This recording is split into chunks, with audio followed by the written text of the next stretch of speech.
Hey, comment vous allez? Nous, on va très bien. Aujourd'hui, sur Trouve la vie, je vous présente Alexis qui va nous raconter son témoignage qui s'étale depuis plus de 20 ans et j'ai très hâte de l'écouter. Merci Alexis d'avoir accepté de venir nous rejoindre. Est-ce que tu pourrais un peu te présenter? Alors, je m'appelle Alexis, je suis à la retraite depuis près de 20 ans. Je travaillais dans un collège-lycée privé et j'avais un poste à responsabilité. Alors, en 1998, je suis convoqué pour une procédure de licenciement pour faute grave. Alors, donc, je ne savais pas trop de quoi m'accuser. Donc, il fallait que je trouve les mots pour que je puisse me justifier devant le directeur de l'établissement. Et donc, la semaine d'avant le rendez-vous, je cherchais les mots. Et une nuit, un soir, minuit, 1 heure du matin, je dis, ah Seigneur, j'ai besoin de toi. Seigneur, aide-moi. Et là, j'ai une vision. J'ai une vision, je vois une croix sur une montagne. Et j'entends une voix qui dit, c'est Jésus qui est mort sur la croix pour expier le péché du monde. Tout de suite après, je vois Jésus et je vois son cœur, comme si sa poitrine était ouverte, je voyais son cœur et son cœur qui venait vers moi. Et là, donc, je me suis dit, waouh, mon problème va se régler, je suis sauvé. Et je me retrouve à genoux sur mon lit. Et là, je vois de la fumée. À l'époque, je croyais que c'était de la fumée, c'était un nuage. Je voyais un nuage dans la chambre. Et je ne comprenais rien. Hein. Et après, ben, je me suis endormi et j'ai bien dormi. Voilà donc la première partie. Et le lendemain, j'appelle ma femme et je lui dis qu'est-ce que le rêve que j'ai eu. Hein. Et elle m'explique que le Seigneur m'a visité et que donc elle m'a parlé du peuple juif qui marchait dans le désert et avec sous la nuée. Et ben, ah bon, ben, moi je n'étais pas au courant de ces choses-là à l'époque.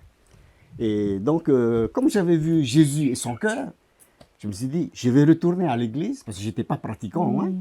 J'avais ma religion. Et il y avait à Aroué une église, l'église du Sacré-Cœur. Hein, on voit Jésus avec son cœur. Hein.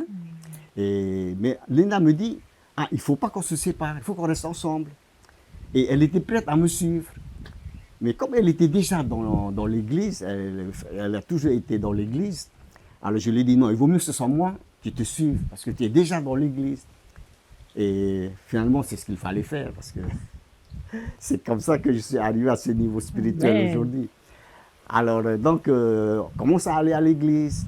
On va à l'église le dimanche et il y a un frère qui prie avant de commencer le culte. Il y a un frère qui prie.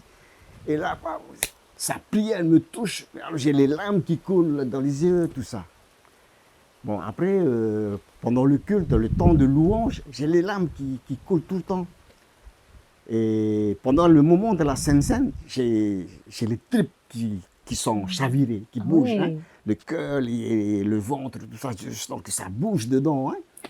Et souvent, ça m'arrivait ces choses-là, souvent. Et pour les larmes, c'était presque tout le temps. Et de temps en temps, j'entendais une prophétie. À l'époque, on donnait encore des prophéties à l'église. Et le Seigneur, il t'aime, le Seigneur, il t'attend, viens à lui. Je me disais, ah, ça c'est pour moi. Mais je n'osais pas. Je pensais au baptême, mais je n'osais pas faire le pas. Parce que je me suis dit, si je me fais baptiser chez les pentecôtistes, je vais avoir des problèmes à mon travail. Hein. Et donc, plusieurs fois, il y a eu 2-3 fois peut-être, hein, il y avait cette prophétie qui me touchait. Puis arrive le mois de juillet, il y avait les colonies, donc les enfants avaient des représentations sur la scène, il y avait des scénettes.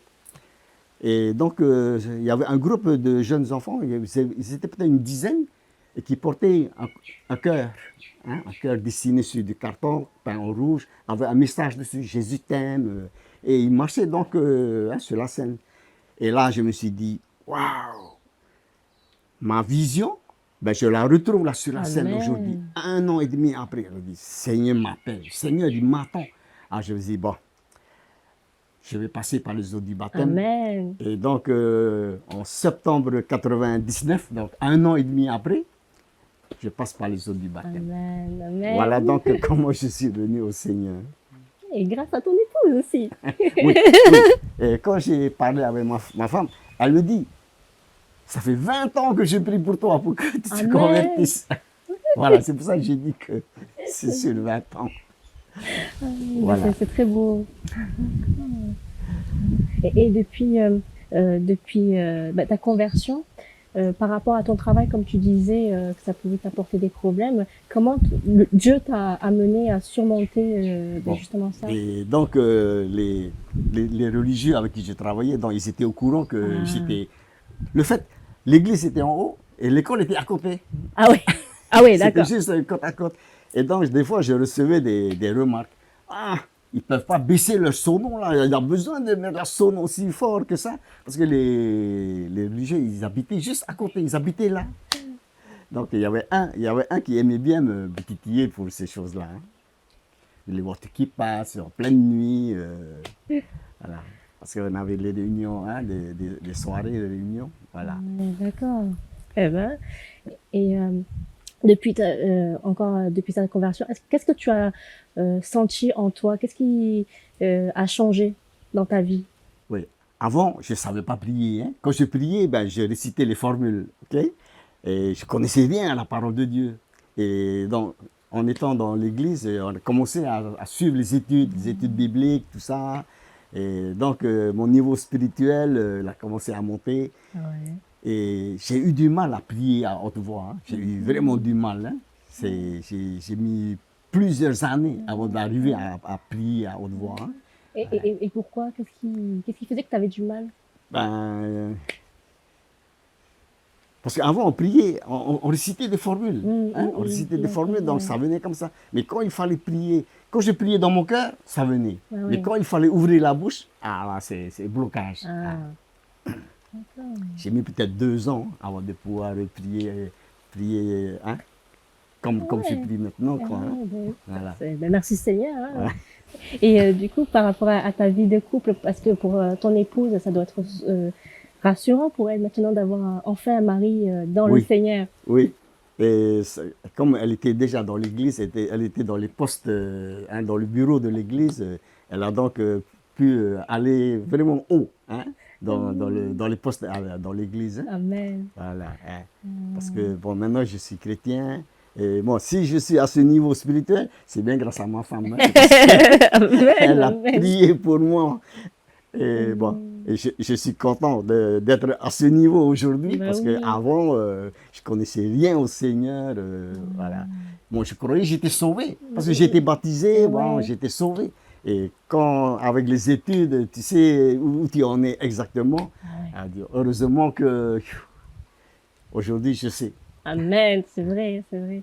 En plus, vous avez dit avec ton épouse que vous avez fait une veillée de prière avant de venir. Hier soir, on a eu une veillée de prière. On fait ça une fois par mois. Hein. On fait ça une fois par mois, on a une veillée de prière. On prie pour tous les sujets qu'on a sur le cœur. Mais sinon, tous les matins, on prend un temps pour lire la Bible, pour prier. Le soir, on prie. Ouais. On a le temps de prier le matin, prier le soir.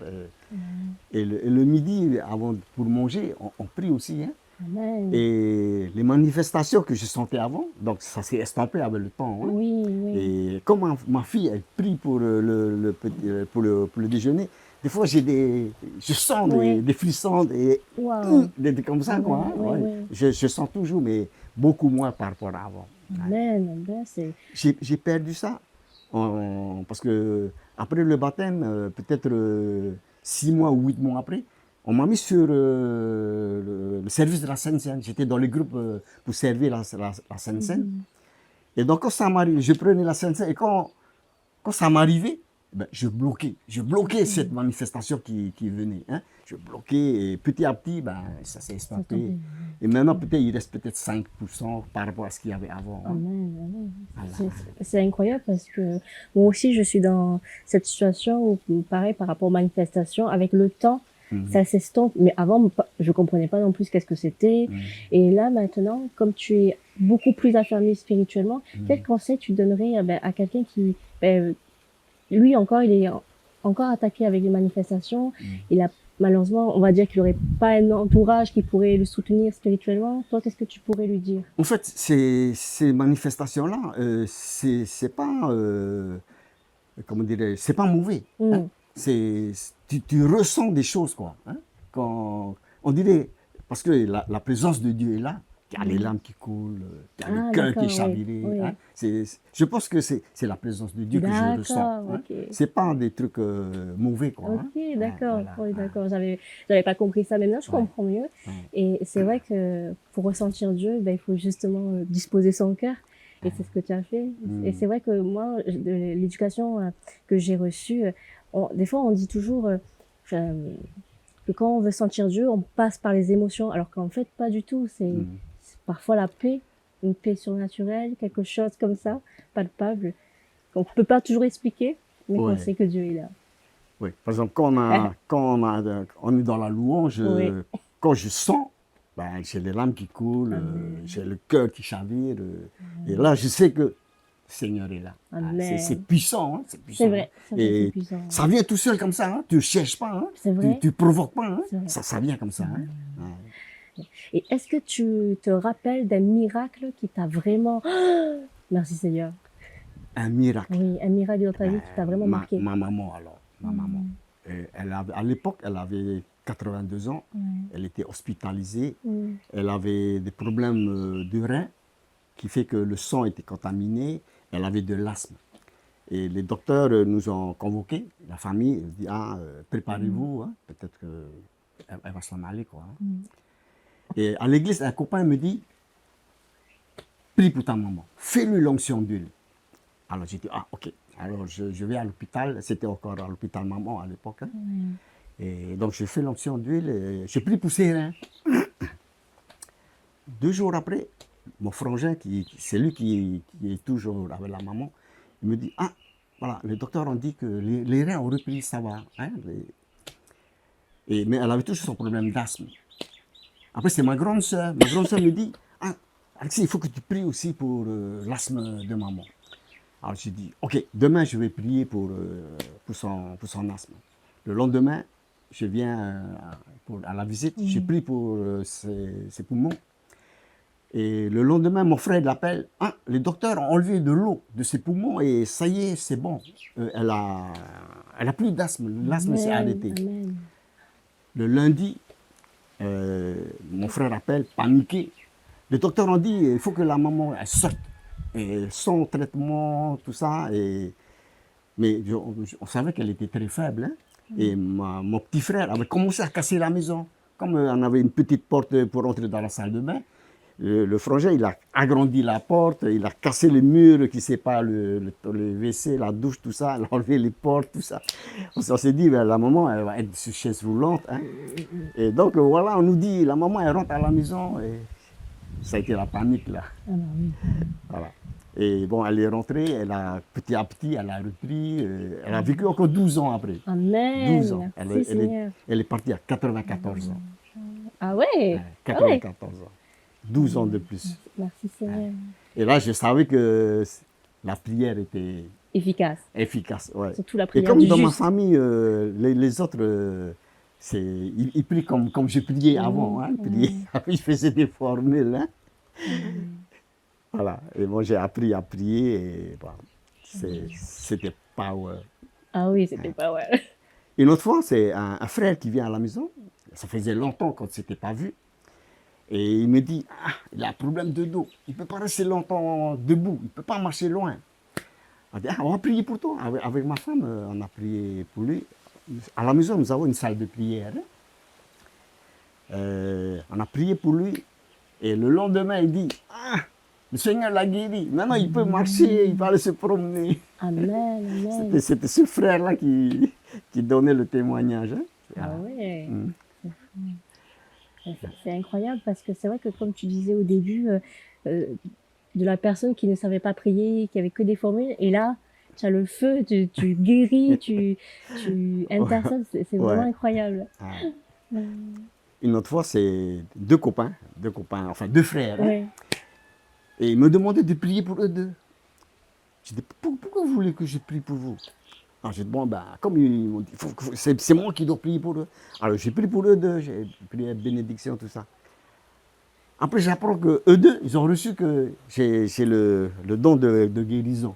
Je me dis, ah bon? Ah, ça, c'était eux deux qui avaient reçu ça. Quoi. Eh bien, Voilà. en tout cas, c'est vraiment encourageant pour moi parce que moi aussi, je suis encore dans cette démarche où j'apprends aussi à guérir Mhm. et à imposer les mains. Et c'est vraiment inspirant pour moi. Et je vois, même si ça a pris du temps, ben, le Seigneur, il a accompli son œuvre en toi par rapport à tout ça. Oui. Non, pour la prière, c'est juste proclamer. Hein. Mais oui, Proclamer par des meurtrissures de Amen. Jésus, on est guéri. c'est vrai. Hein, Amen. Jésus a tout fait. Il a déjà Mm, tout, mm, mm. tout pris à la croix. Hein. Ouais. Nous, on a juste à proclamer, c'est ça. C'est ça. Il faut avoir la foi, Ouais. il faut croire et il faut proclamer. Amen. C'est Jésus qui fait le travail. vrai. Hein. Nous, on a juste à le dire. Voilà. Ouais. Amen. En tout cas, merci beaucoup pour ton témoignage vraiment puissant. Et j'espère que ça encouragera les autres aussi. Comme dit mon frère, c'est vrai que c'est par les meurtrissures de Jésus-Christ qu'on guérit. Et surtout que si on confesse nos péchés, bien Dieu est assez bon pour guérir nos maladies et nous les pardonner. Merci mon frère. Amen. Amen. Merci. Jésus est vivant. Amen. À bientôt.